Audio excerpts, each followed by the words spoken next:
Snowie Walton, the belle of the class, claimed she could hear my thoughts. When a classmate gained weight from hormone medications, she pointed at me and shouted, "Why did you call Eva a disgusting fat pig? Do you think you'll never be ill in your life?" The others believed her right away. They surrounded me, relentlessly demanding that I apologize publicly. From that day onward, I was isolated by the entire class. Later, during a lesson, the teacher mentioned her family. Snowie suddenly turned on me again. "What do you mean that our teacher only got this job through connections and that she has no capabilities at all? Show some respect." I desperately explained that I had never thought such things, but the teacher didn't believe me. Not only was I written up for disciplinary action, but my scholarship was also revoked. Then, confidential documents from the school labs were stolen. Once again, Snowie blamed me. "How could you sell those files to foreigners and say that they were only worth $100,000? I was arrested by the police and convicted of leaking state secrets. I was sentenced to life imprisonment. In the end, I died in prison, consumed by depression. When I opened my eyes again, I had returned to the very day Snowie accused me of insulting Eva. By this time, she didn't know that I had uncovered her secret behind her so-called ability to hear my thoughts. Ginny Sanders, how could you call Eva a disgusting fat pig? She got fat because of hormone medication. She didn't ask for it." When I heard the accusation that caused my death once more,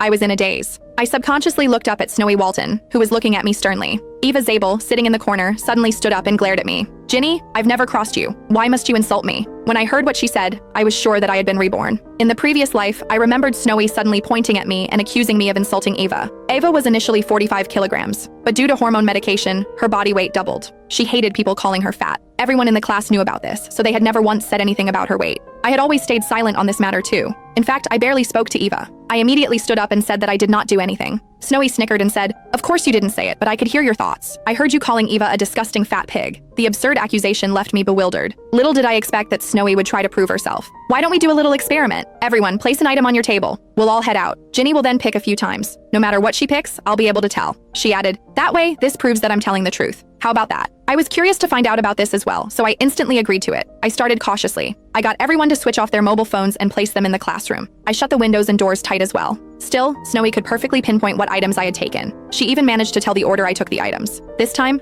everyone believed her. They started isolating me. Later, at another lesson, when Ms. Honey, our teacher, mentioned her husband and children, Snowie abruptly accused me once more. "Ginny, why did you say Ms. Honey's classes are boring? You even said that her husband and child are as ugly as a troll. Show some respect." Snowie wanted to repeat the experiment to prove that she could hear my thoughts. I explained desperately that those thoughts never crossed my mind, but Ms. Honey would not believe me.